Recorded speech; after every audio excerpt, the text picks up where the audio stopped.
केशव नगर राज्य के एक छोटे से गांव में हरिराम नाम का एक सीधा साधा, मेहनती और ईमानदार किसान अपनी पत्नी के साथ खेत में बैठा हुआ था।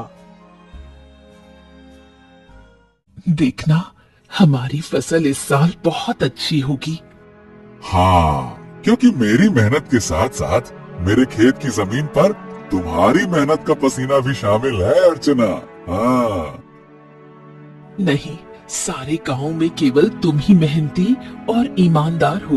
तुम्हारे पास जमीन तो कम है, लेकिन तुम्हारा दिल बहुत बड़ा है।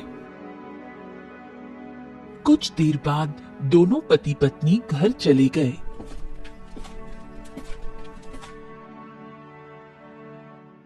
मैं तुम्हें एक बात बताना तो भूल ही गई, घर में लकड़ियां खत्म हो गई हैं। अरे चिंता मत करो, मैं कल सुबह सबसे पहले जंगल में लकड़ियां काटने के लिए ही चला जाऊंगा। ठीक है ना, ले आऊंगा। चलो अब।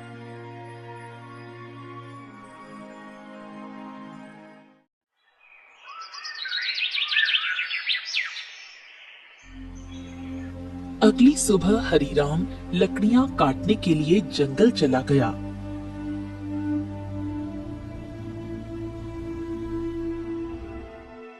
हरिराम एक पेड़ पर कुल्हाड़ी चलाने ही वाला था कि तभी उसने देखा झाड़ियों में एक घायल बंदर करहा रहा था।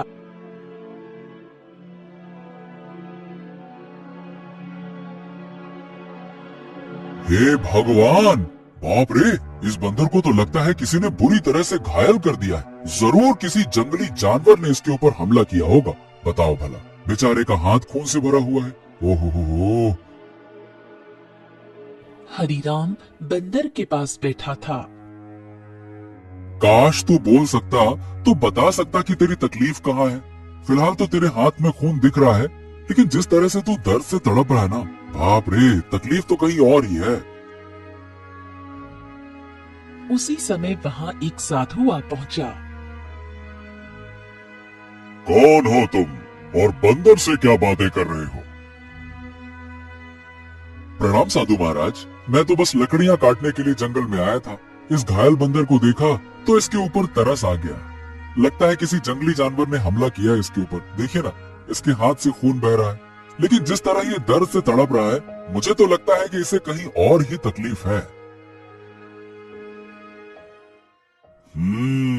बहुत कम इंसान होते हैं जिनके मन में जानवरों के प्रति इंसानियत होती है।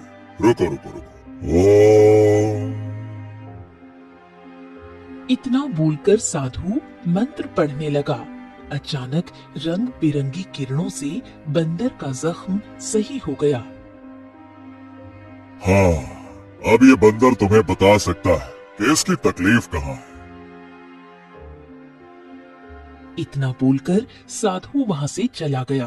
बंदर उठकर खड़ा हो गया। मेरे कंधे में बहुत दर्द हो रहा था। हाँ, अब अच्छा लग रहा है। एक शेर ने मुझ पर हमला किया। मैं बचने के लिए दूसरे पेड़ में कूदा। शेर का पंजा मेरे हाथ में लगा और मेरा हाथ घायल हो गया। मैं पेड़ ही नहीं पकड़ पाया और मैं जैसे ही नीचे गिरा, बाप रे बाप, मेरे कंधे में बहुत चोट लग गई थी। अरे, तुम तो बिल्कुल मनुष्य की आवाज में बात कर रहे हो। यह कैसे संभव हुआ? जब साधु ने मंत्र पढ़ा ना, तब मुझे ऐसा लगा कि मेरे अंदर बात करने की शक्ति आ गई है। मैंने बोला और मेरी आवाज तुम तक पहुंच गई। लगता है ये चमत्कार साधु बाबा ने किया है। हाँ।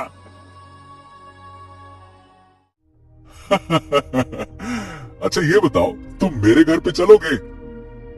ओहो, अब तुमने मेरी जान बचाई है, तो अब तो मैं तुम्हारे साथ ही चिपक गया हूँ। मतलब मैं तुम्हारे साथ ही रहूंगा। और क्योंकि मैं इंसानों की तरह बात करने लगा हूँ, तो मैं बंदरों से अब तो अलग हो गया हूँ ना।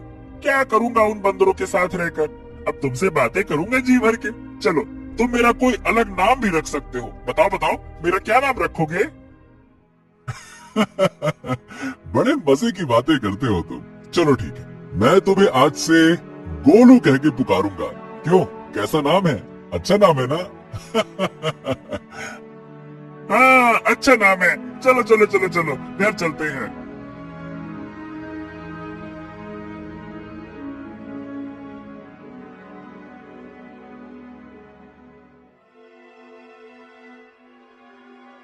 अरे, ये जंगल से तुम बंदर को क्यों पकड़ लाए? हरीराम पूरी घटना अर्चना को बताने लगा।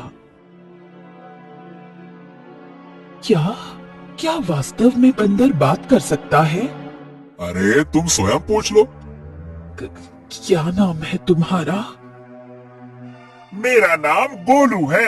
हरीराम ने मेरी जान बचाई है और अब मैं उसका साथी हूँ। साथी क्या, अब तो मैं तुम्हारे परिवार का हिस्सा हूँ। अर्चना आश्चर्य में पड़ गई। समय बीतने लगा। गोलू की मौजूदगी घर में नई जान ले आई थी। धीरे धीरे गोलू अर्चना के काम में हाथ बटाने लगा। गोलू अब हरीराम का सच्चा साथी बन चुका था। एक दिन गोलू हरीराम से बोला, हरीराम, अब मैं भी तुम्हारे साथ खेत में चलूंगा। क्या करूंगा घर में बैठे बैठे, मुझे भी चलना है। अरे गोलू, खेत का काम आसान नहीं होता, बहुत मेहनत लगती है। क्या करोगे तुम वहाँ पे? अरे क्या करूंगा क्या, मैं भी तुम्हारे साथ मेहनत करूंगा। और क्या, क्या मुझे कम मेहनती समझा है क्या? बस डर ये है कि गांव वालों ने तुम्हें बोलते हुए देख लिया ना, तो वो न जाने क्या समझेंगे। अरे पर जब मैंने तुमसे पहली बार बात की थी तो क्या तुम डरे थे क्या, बताओ? देखो गोलू, मैं दुनिया को जानता हूँ। हर कोई मेरे जैसा नहीं होता है जो तुम्हें समझ सके। ओहो, मुझे दुनिया से क्या है लेना देना, मुझे तो तुम्हारे संग है रहना। मेरा मतलब ये है कि मुझे बस तुमसे मतलब है, क्योंकि मैं तुम्हारा साथी हूँ। हाँ। हरीराम मुस्कुराया